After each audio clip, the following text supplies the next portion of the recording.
Good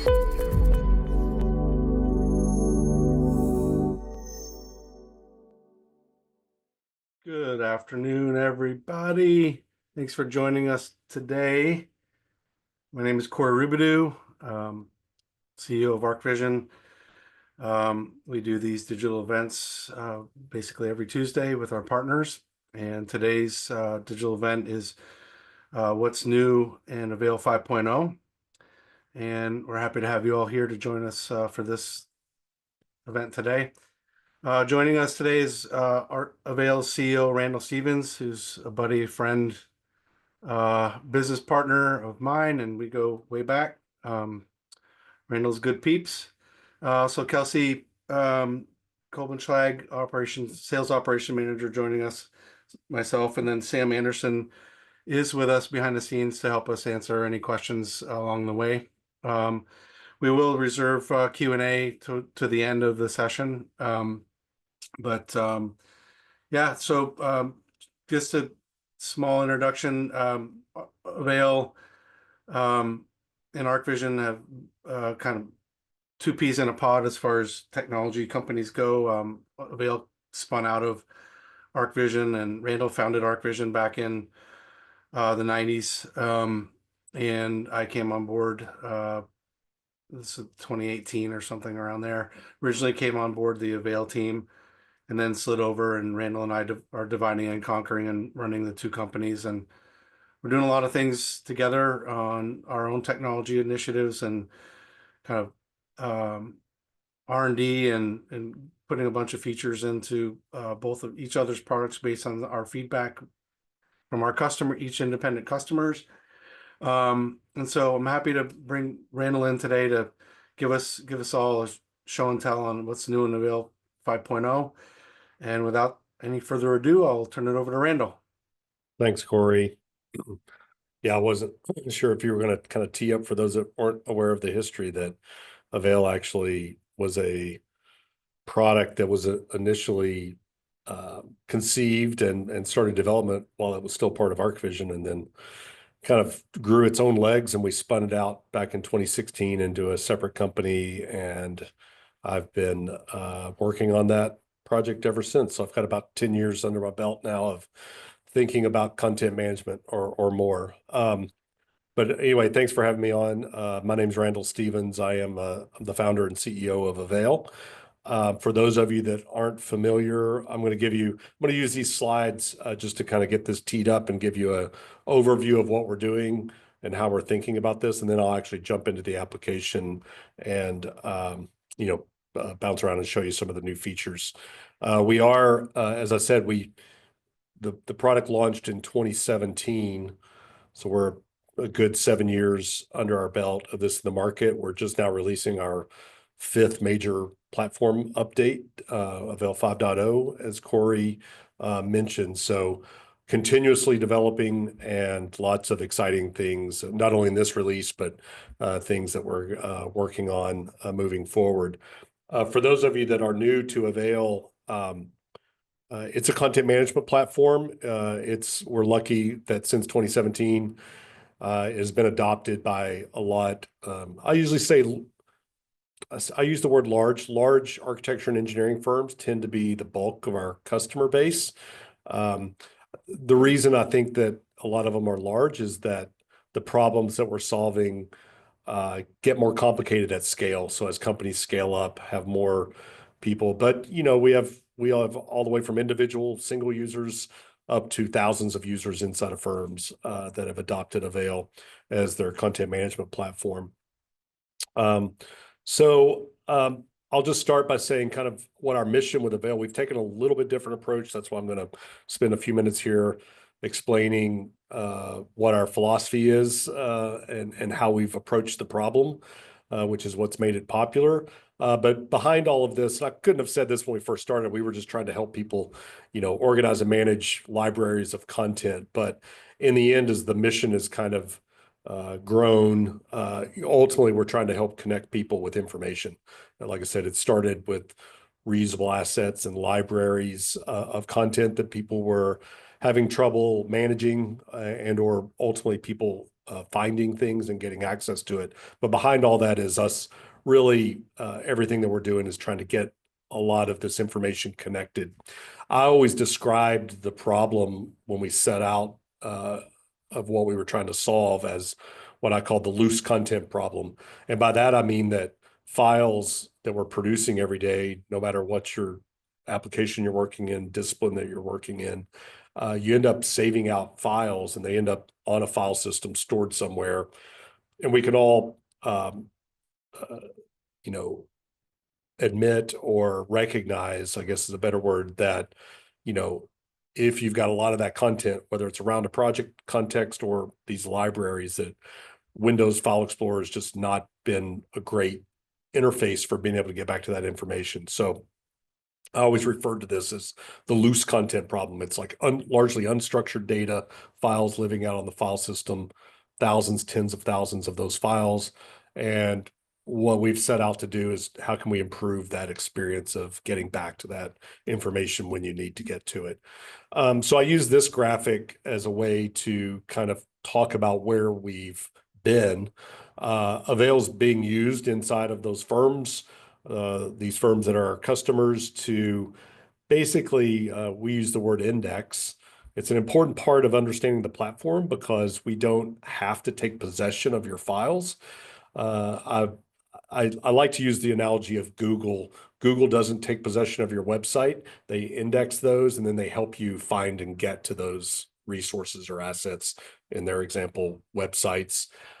In Avail's example, we index that information that's sitting in your network locations and ultimately provide a quicker, faster way to get to or point to that information and then make it usable. So in this graphic, right, I've got, you know, Avail is completely content agnostic. So no matter what information you have sitting in your file system, file-wise, Avail can index that information and then represent it in the interface of Avail. So, you know, for this, through this version of Avail that we're just releasing, Avail is really this front-end interface, which is a search engine, and it helps you get to and find that information that's living out on your network. And then ultimately that information just shows up in the interface of Avail, and you don't really have to, you don't have to go to the file system or use Windows File Explorer. You can just interface with that. And I'll show that when we bring the app up, about how nice that can be. The other way to think about it is I like to say we take where out of the equation. So for end users, they don't have to know where files are sitting on their file system or systems, but rather as long as they can search it, see it in Avail, they can use it and they don't really have to worry about remembering where things are sitting out on the network locations.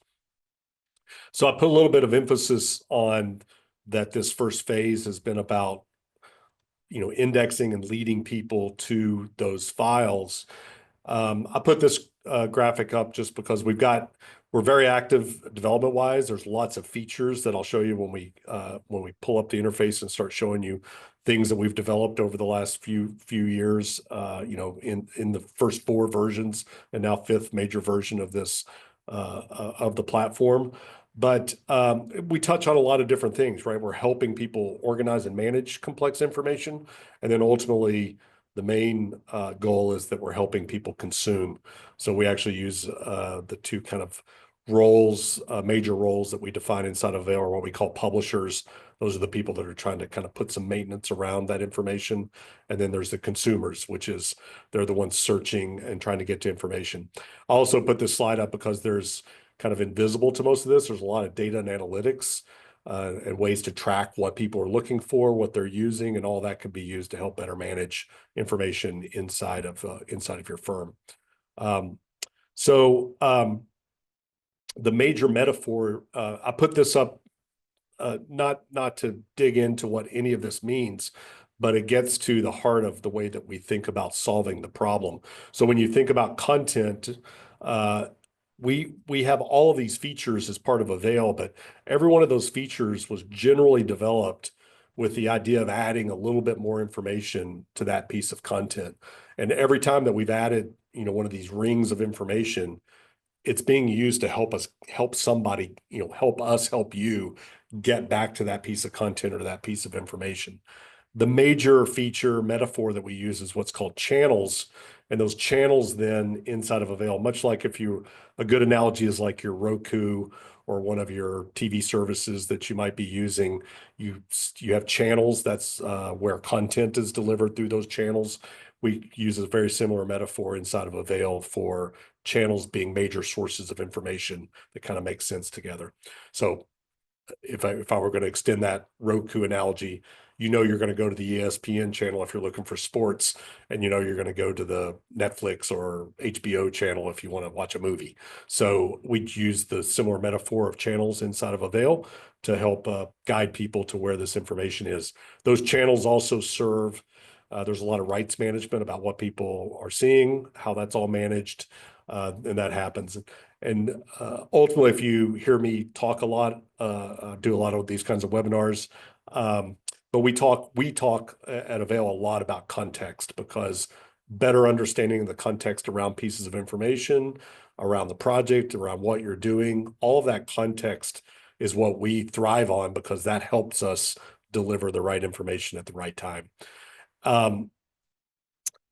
As these layers of information are kind of added and used in the system, they ultimately inform better search, that context. And then I'm also started using this graphic because, and I put a little, it might be hard to see, but there's a little red line up here between our channels and what we've been doing and kind of where we're moving to. We're moving more and more over into the project context, because understanding what people are doing, not only in what application they're using, what content they're using, but as we begin to understand more about the project that you're working on, we can actually automate a lot of the bringing of this information to the user. So I'll use that to kind of tee up not only this 5.0 release, but what our roadmap looks like in 2025 moving forward. So one of the major problems that we were attempting to solve in this 5.0 release, or at least start solving, was the reality that a lot of information, especially in the AEC and design world, is really connected to one another. So when I referred to content as being these loose content files that sit out on the network, the reality is that there's relationships, at least mentally, between these different kinds of files or different kinds of information that you're using. And then ultimately, kind of our mission, what drives us today, is that we believe that instead of you having to go find that information, that if we have enough good contextual information, we can actually bring that information to you in a more automated fashion. So that's a little bit of what we're doing today. I'm going to show you some new features that are helping us connect the data. And then as we move forward, we're really driven towards trying to bring that information to the user instead of the user having to go to it. So if I go back to that graphic that I used earlier describing where all this information lives on your respective networks and all the different kinds of information that's being produced, the reality is that those files have some either explicit or implicit relationship with one another. And ultimately, what you really want to do is create a connection between those different kinds of assets. And then as far as instead of the user going and searching for that information, if you understand the context of what they're doing, you can actually begin to bring or pull that information closer to the user and then leverage those connections and relationships between information to bring them the right information or things that are more likely to be relevant to what they're doing or what they're working on. So I'll give you a few examples as I pop up the interface and show you what we mean by that. So the Avail 5.0, as I said, we're in what we call preview mode right now, which is basically beta. So it's out. Our customers are using it every day. We'll probably be in production here in the next couple of weeks once we kind of squish the last bugs and take any last feedback before that goes into production release. But several major features that I've got listed here that are part of this release cycle. The first two are where I'm going to spend most of the time when I pull the interface up and show you, and that is this concept of related content. So we now have the ability to create relationships between information, and I'll show you some examples of what that can look like. And then we've developed a new feature called palettes, which is the way I describe. It's a very user-centric or kind of grassroots ground up feature that lets users create these palettes, and it lets them grab content around a project context, around a project workflow, share with one another, other members on the team, and quickly, gather up information that they want to use in a specific project and share it. We've also, we've built a PDF exporter, which I'll show you as part of that feature.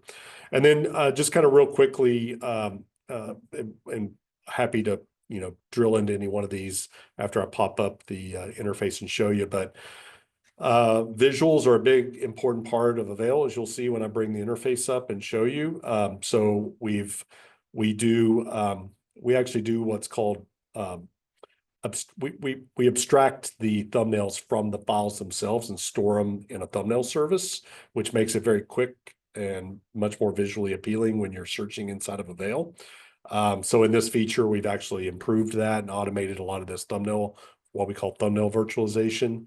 We've introduced a new ability to create groups within Avail. Those groups, not an application group, but a people group. So it's the ability to go in and create a group of users. And then when you're sharing channels or sharing things in Avail, you can easily just share with that entire group. So that's been introduced. We've added the ability, we've improved over just having you sign in with an email address and maybe knowing what your name is. We're actually created a much, started at least a deeper user profile. That information is going to manifest itself in some of the things that we've got moving forward. The first place that that'll probably show up is we'll start connecting that to the analytics and letting you look at, if you've got a large office, multiple people in different locations, office location, titles, who the people are, that you can slice and dice the analytics data using this profile information. We've got some new ways to sort and filter, which I'll show you. For the ArcVision audience, because you probably are using a lot of different applications in your workflows, both visualization, modeling, rendering, material libraries, all of these types of things, we've actually improved some of the multimedia support inside of Avail. So things like animated GIFs, being able to see those animated, playback of MP4 videos directly in the application. So several multimedia formats there's just better improvement and support for in the application. And then there's a thing called channel audits. We won't get into, but it's a admin tool that helps you clean up and audit what's in some of your channels in Avail. And then what might be more interesting, we've been doing a lot of AI and machine learning, most of it around data behind the scenes, but you're going to see in this version our first Avail chatbot show up. So we've integrated in with our help system, and now right inside of Avail, there's a chatbot, and it's tied into all of our backend knowledge base and help documents in Avail. And now users can use that to, ask questions and get answers back before they have to go ask somebody else either within the firm, and ultimately hopefully reduces the amount of support and outreach that somebody needs in order to learn new features or things about Avail. So anyway, those chatbots are starting to show up, and we're also working on the potentially releasing general chatbot capabilities around your own information inside of Avail, but that's to come as we work on it. So I'm going to duck out of the slide deck here and actually go to the Avail desktop app. So I've got this floating in front of my slide deck, and I usually start with it minimized so that everybody can kind of understand that it is an application that runs on your desktop. There's a bunch of technical reasons to do that and not do it inside of a web browser, and it mainly has to do with letting you interact with content on the desktop with other applications. But I'm going to go full screen with that Avail desktop app so that you can see now just kind of full screen what this looks like. So I'm in our demo environment. Every one of these little blocks that you see are a channel inside of Avail. It's important to remind that when our customers get Avail, it's a blank slate. We're not pre-organizing or predetermining how you want your information to be organized. It really is, Avail is a platform that tries to mold I used to like to say every firm has its own language and culture about what you're doing and how you're thinking about it. And our goal is to let Avail mold and adapt to your own strategies about how information and how ultimately people think about getting to information inside your firm. You may make some changes to that once you start using a tool like this, but it does let you adapt it to your own way of thinking and the way that your firm thinks about information. For us, when we're doing demos, we have a lot of different kinds of information so that we can be ready to show different kinds of things within the application. These again are the channels. This is all searchable. I can immediately begin to search across all of this information. We have what are called channel groups. So you can actually put your channels in logical groupings, which lets you, as you can see here, filter very quickly to different kinds of assets. But as an example, if I was, in this visualization grouping and I've got a materials channel, and if I go into that materials channel, what you're going to see is this is actually a feature we call key cards.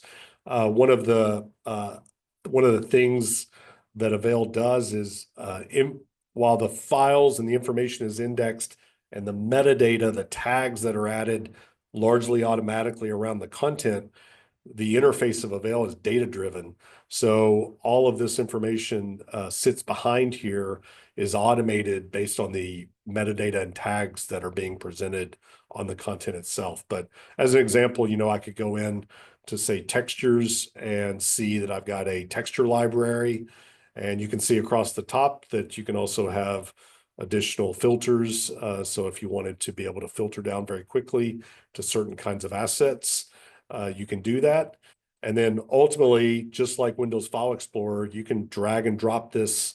You can either double click on it. It's going to open up an application that's, associated with that file type, just like Windows File Explorer, or you can drag and drop right out of this interface. And I'll do a couple of examples here in a second to show you that.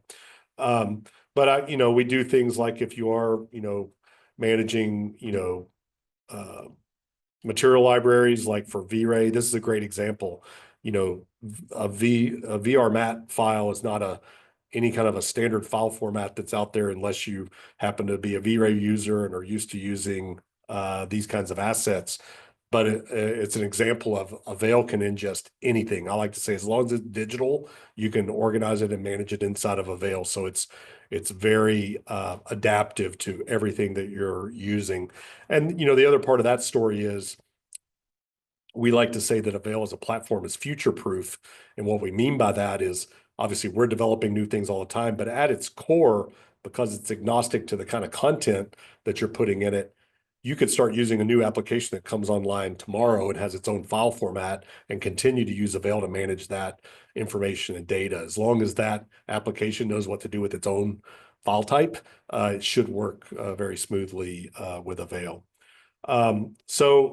Just, to kind of continue showing some features here. Not only can you see this content, but we always have high resolution previews of a lot of the data. So you can open up what we call the preview panel over here on the right and see that. If I go back and look at like pattern files, which are used a lot in the architecture and design world, we're doing native rendering of those pat files. It's not something you'd normally see thumbnails of. So we've done a lot of very specialized deep dives around certain kinds of content and being able to support and make those searchable and findable.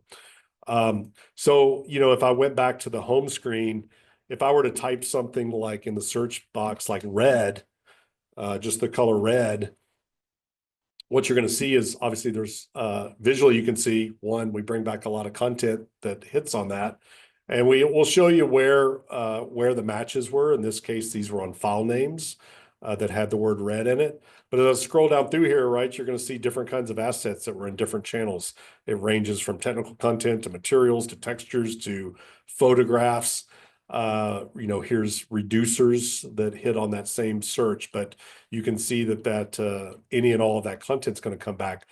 But the trick here is if you look across the top, not only did we bring back, if I look up here, almost 1,400 pieces of content hit on that search, but we'll actually tell you where we found it. And this is actually the clue to helping you get back to the information you're looking for. So if I knew I was looking for red materials, I can quickly go and say, no, filter down to my materials library. And if I wanted to double click, I can drill in to that material library now and, go deeper into where some of this information is. So maybe I was looking for red V-Ray materials. And so we are trying to build all of these tools so that when you start your search or kind of start your journey looking for information, those rings, contextual rings of features that I said are all this. It's like the ways to help you kind of narrow down and get back to that information as quickly as possible. So ideally, you'd only be a couple of clicks away from finding exactly what you're looking for. So so that's the general ability. You can go, if I go into, a lot of our customers are managing their Revit libraries inside of Avail. If I go into something like a Revit library, again, a lot of focus. If I turn back on my key cards, I tend to turn those off and forget to turn it back on. But you can see that it's a very visual interface for being able to organize and get to that information. And if I wanted to drill in here for doors, I can see all of my doors. So let me use this as to kind of move to what some of the newest features that we've just introduced. One is I said that there was some new sorting. So if for those of you that are familiar, might be using Avail, I should mention before I forget it, there is a free version of Avail. So if you want to go download it, you won't see these 5.0 features yet until we put that out on the production release, but you can download Avail and use it for free and experience a lot of the things, put your own content in there and experience what I'm showing you here today. But if I wanted to, I can sort not only by the name of these files, but I can say, show me the date that this content was added. And now the last content added or that came into the system is going to be shown first. So there's some new features like that that are going to help people get back to the latest information. But what I wanted to show you is you can also have these relationships between around content. So I just filtered out by relationships that has related content associated with it. I'm going to use this to just show you a couple of examples to get you the kind of wheels turning. So here you can see that I've got this Revit door family that is a single asset that's sitting on the network that somebody might be using in their design workflow inside of Revit. But if you look, there's a new little icon that shows up that represents when there's related content to that item. And there's a couple of ways to get to it. If I click on the icon, we're going to see over here on the right-hand panel, I could also have used this icon to open it up. But here's the piece of content. But if I look below, there's actually other information, other content in the system that has been connected to that.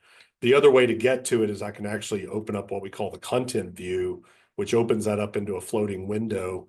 And now I can see that I have these relationships. I can close those down and see that these have been organized into some logical groupings. So in this particular example, something like a Revit file that's a door family, there may be sheets that go with that or naturally might want to go with it as part of the workflow into your project. So here's a door schedule, a sheet with door schedules on it.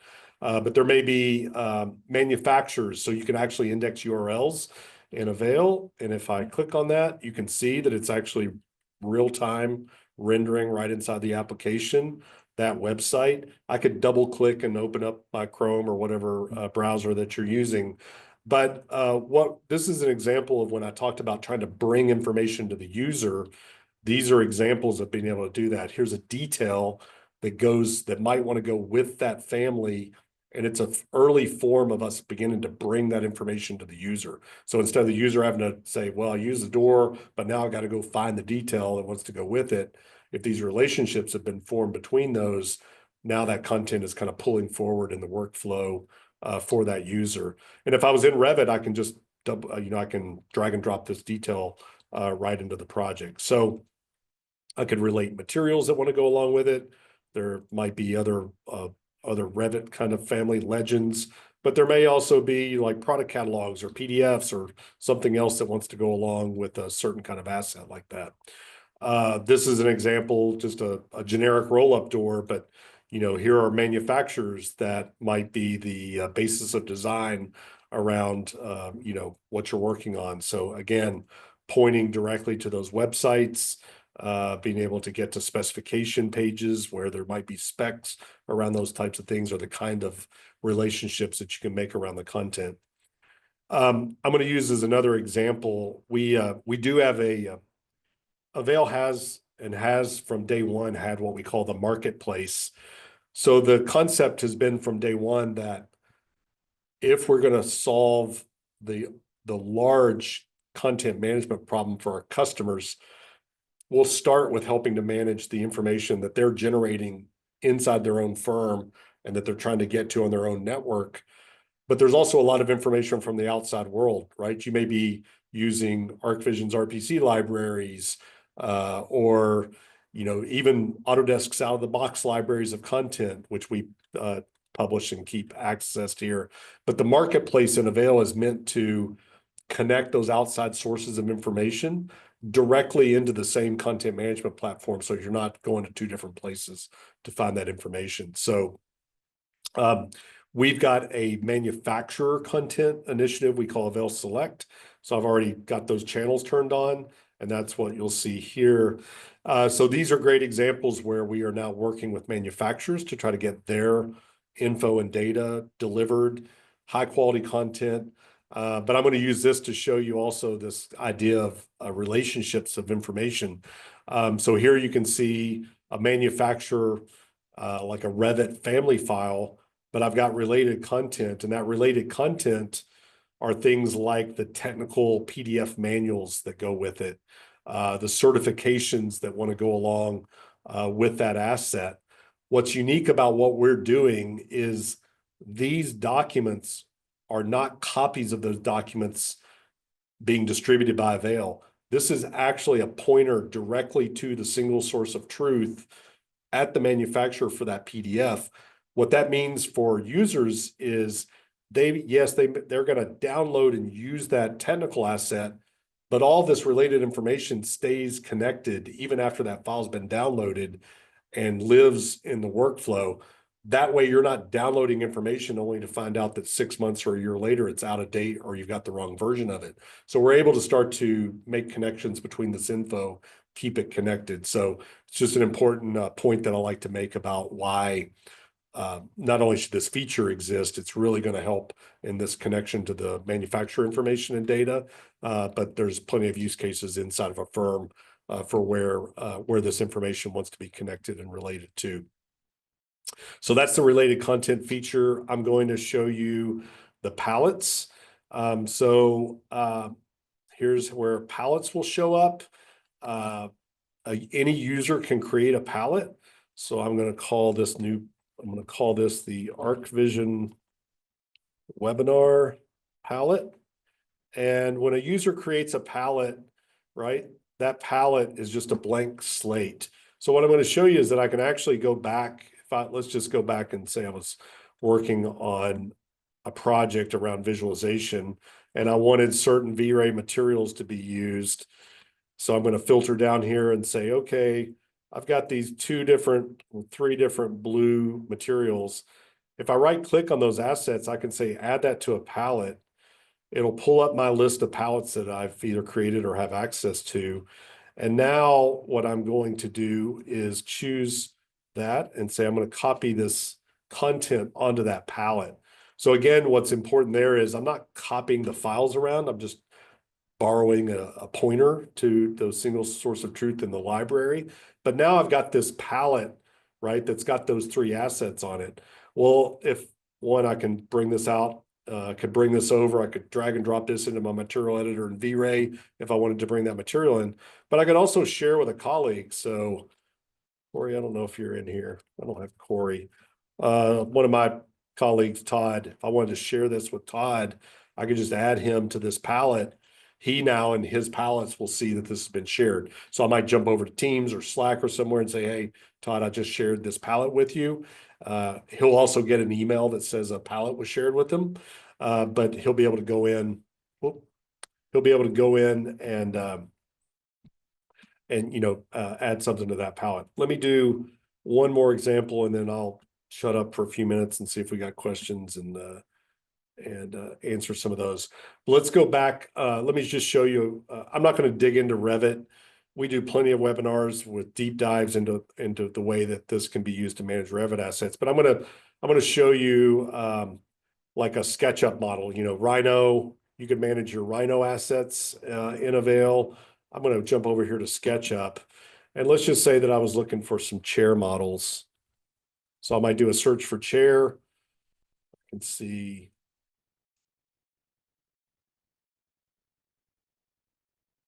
chair show up. So I'm just going to grab a couple of these chair models, and I'm going to add them to that very same palette that I was just using. And so, you know, my job might be to march around the library because I'm a project manager or doing the design work to make those choices. And then I'll share them with, you know, with my teammate, in this case, Todd, and bring that palette forward. So now I'm just going to, I'm actually going to, let me minimize this so I can get SketchUp next to this. But here I am in SketchUp. This is always hard to do because usually you've got one on one monitor and one on the other. But you can see where I now have this palette that's been, you know, where I've brought assets out into it. But if I wanted to bring this SketchUp asset into this SKP file into my SketchUp file, you can see it's just a single drag and drop action.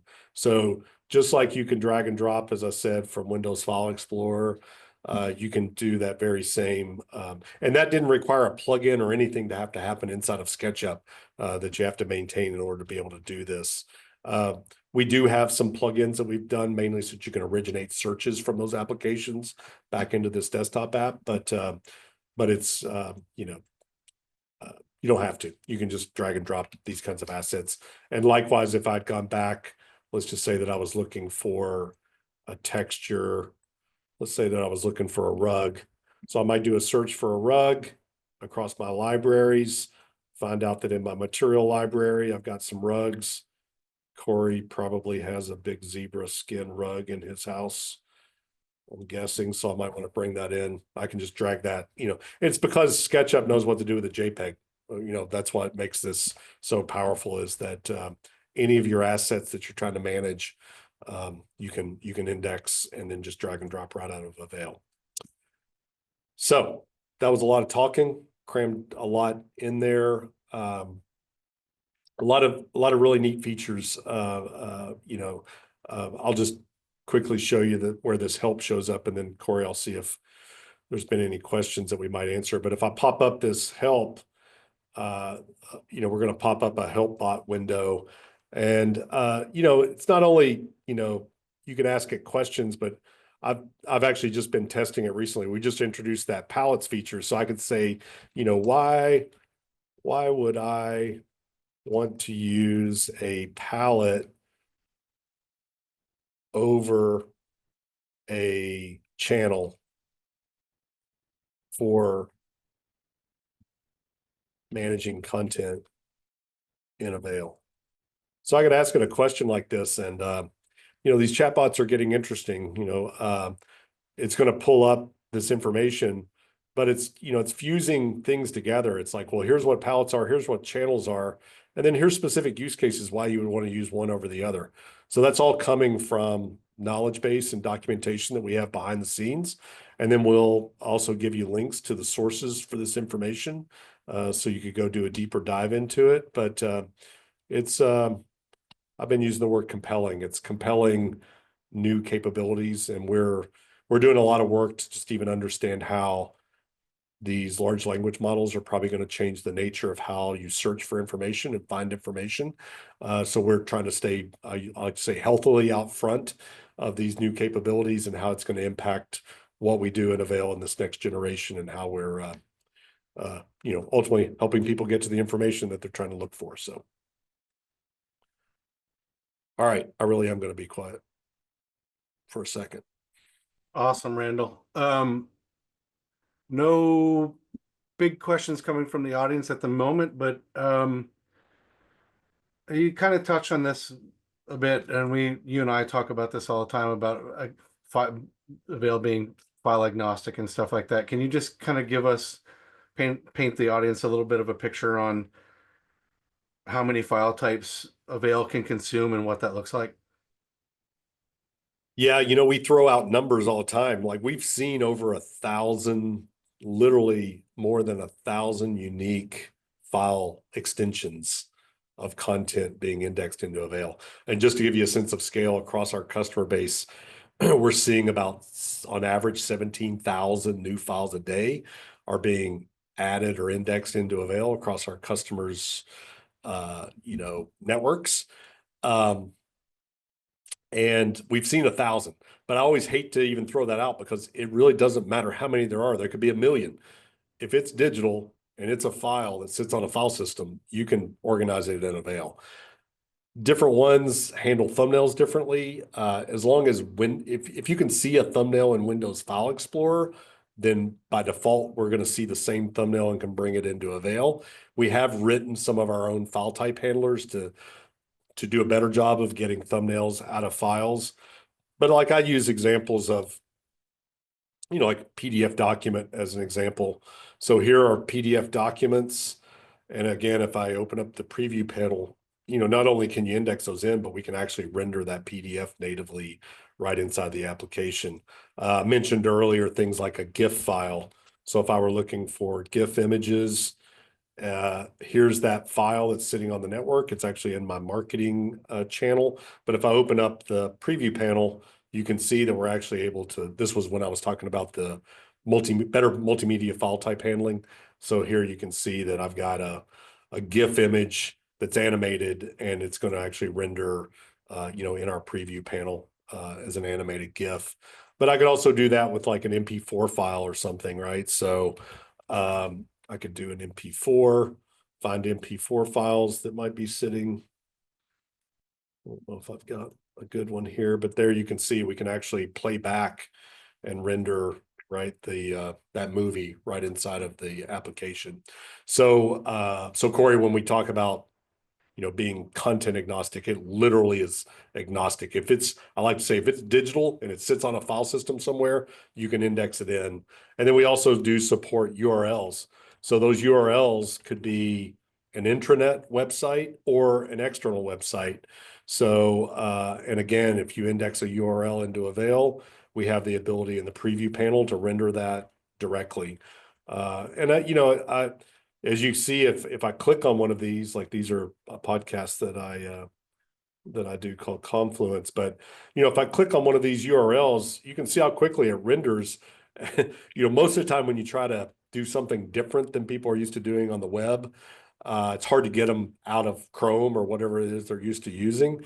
And we don't try to fight that, but I do like to say it's like, hey, this actually renders fast enough that somebody might see what they need to see right inside the application without double clicking and going and opening it up in the other browser or something. So, broad support for almost any kind of content that you want to render. And then if there are special content types, I gave that example of the pattern files. A pat file, .pat file doesn't have a thumbnail image. It's if you crack open that file and look at it, it's a numerical description of that pattern. So we actually wrote a renderer to be able to render natively those pattern files so you could see them in Avail. So we'll do that, occasionally whenever there's a file type or something that we know a lot of our customers are using. We'll actually go do some extra work to try to do better thumbnail rendering or thumbnail viewing of those files. So, and then for things like, like ArcVision's content, the RPC channel, as you can see, you're have full access to that as a channel in Avail. And then, ArcVision did the work to wire up behind the scenes in that preview panel. It's actually a 3D, viewer of that content. So here you can see it's linking to the actual 3D model render viewer. So we're always trying to connect to what's the best view of that, not only a thumbnail, but potentially 3D viewers of content like this. So, Randall, we do have a question and I'll expand it out a little bit just to tee this up for you. Todd is asking, is there a hosting component to this as a service or does it purely reference its own asset locations? So earlier you talked about, indexing content and stuff like that. Can you give everybody just an overview on yep. that? Yeah, I actually use this channel to help people visualize it. So we do have what we call a hosting cloud service. So if you want to basically send your files off your own network into a cloud location, we do host files. We use Amazon AWS is where all of our back end is.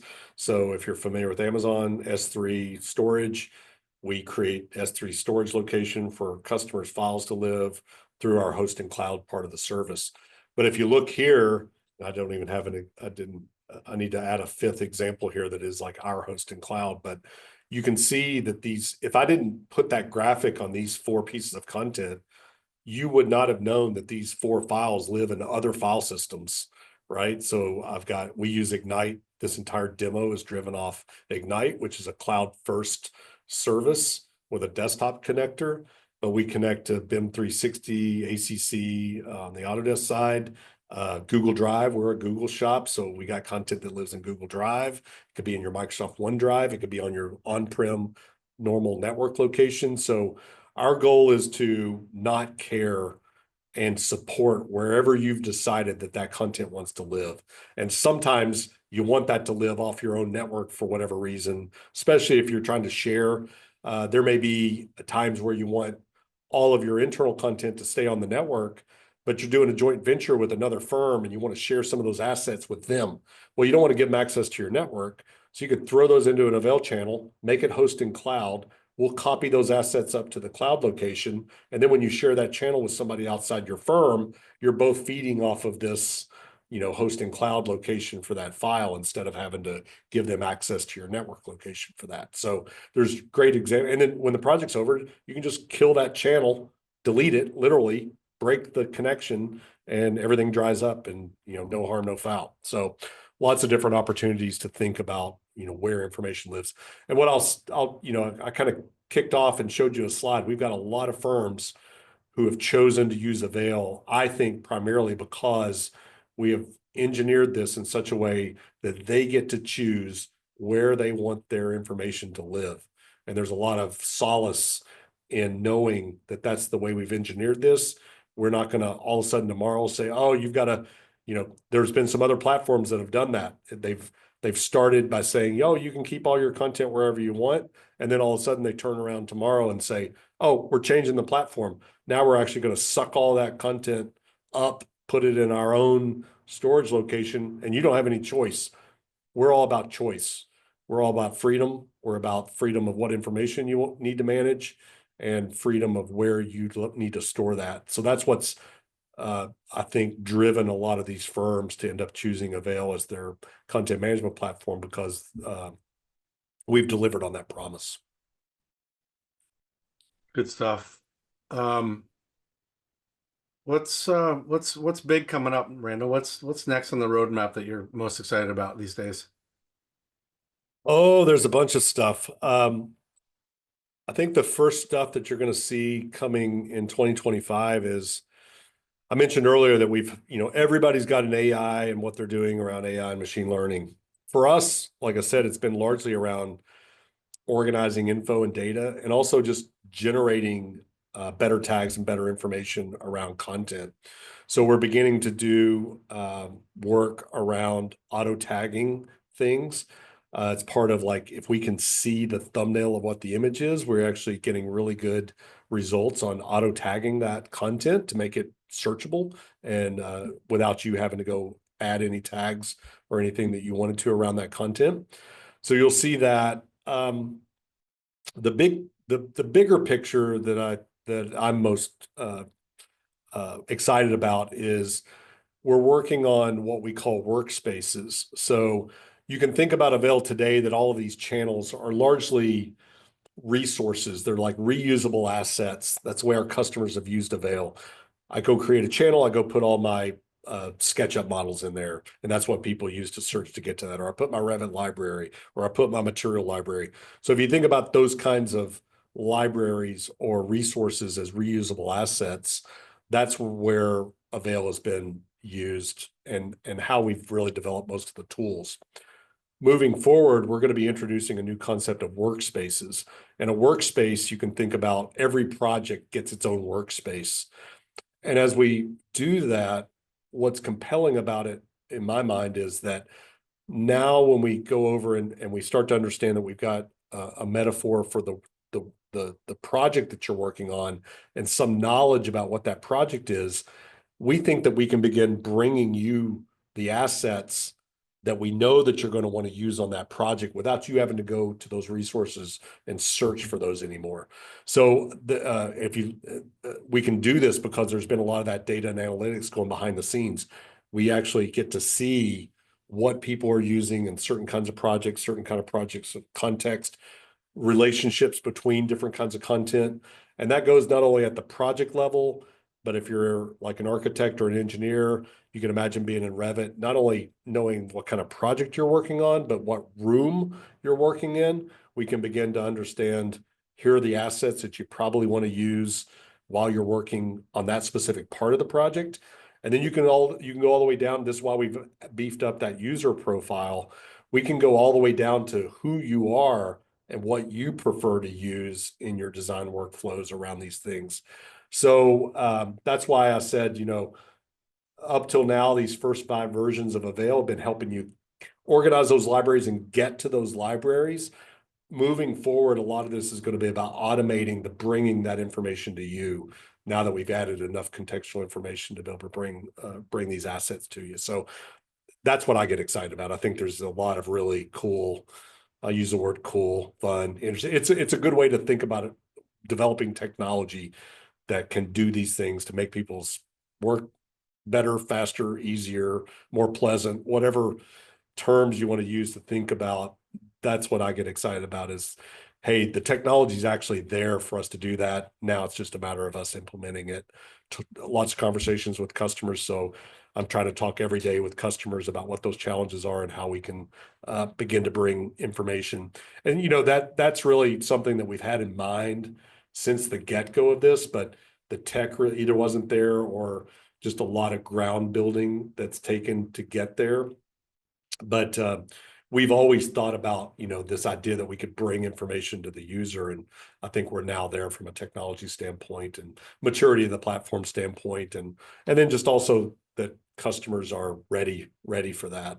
One of the stories that makes us believe that that's going to be popular is, especially in the architecture and engineering world, I'll just say architecture world, we hear a lot of complaints that the designers and the end users are always going back to old projects and grabbing data to bring into the new project, which is usually a no-no or frowned upon, but it's largely around quality assurance and whether or not that content was the latest version of whatever it is you're wanting to use, consistent with standards, got edited and you didn't really know it, and lots of those kinds of problems. But when we've heard those stories over the years, we always think about that the reason that users do that is because that's the most relevant contextual location where they know that piece of content exists, where they know it exists, as opposed to going and searching or rooting around inside of a library. So they tend to go back to old projects. Everybody does it to go grab things. I do it with my PowerPoint slides. It's like I start a new presentation, I go back to where I know I used a slide or wanted to borrow something from another previous slide deck that I have. So it's not a strange thing. It's very common for people to think like that. But as we begin to automate the bringing of the content forward, we think it'll be easier if we can do that for the user to conveniently use that information that we brought forward from the library, as opposed to having to go back to the old projects and try to root around and dig data back out of it. So a lot of exciting things on that front. Awesome. As you were just talking, I just had this picture of the original t-shirt that you guys made back in the day. I don't know if you have a picture of that to show everybody handy, but You know what? I could try. I'd have to log into a different account. it's okay. But Avail is pretty good for doing that. It's like I can go back and search and find them from 8 years Yeah. ago pretty quick. Yeah, just share with everybody the original, one of the original marketing giveaways was a t-shirt that the Avail team put together, and it the file name was "Stop Naming Your Revit Families this way dot RFA or something like With that, all the vowels removed, right? So right? Yeah. stop trying to name your files like this, right? It's like, Yeah. yeah, and it was just to get that point across of, the kind of learning there after we started thinking about it was the file name was one of the only places that you could encode information to make that thing findable or searchable. And then you usually try to reduce the character count by abbreviating everything and all of those kinds of things encoded into the name. So, a lot of what we've tried to do with Avail is to make it like, okay, you don't have to do that anymore. There's better ways to search and be able to get to this information than those kinds of old practices. But old practices are hard to break, right? A lot of people still think that way. We got 40 plus years of, if you're old enough, of using those systems. They've not really changed in 40 years. So, That muscle memory, man. It's tough, right? yep, for sure. Cool. Don't see any other questions at this point. Thank everybody for coming today. If you do have a question, drop it in here. We got a couple more minutes, but definitely thank Randall for dropping by and doing this with us this week, and really excited to see what's going on in 5.0, and we look forward to the next versions here coming up. If you have any questions, let us know, and we'll see you next time. Thank you.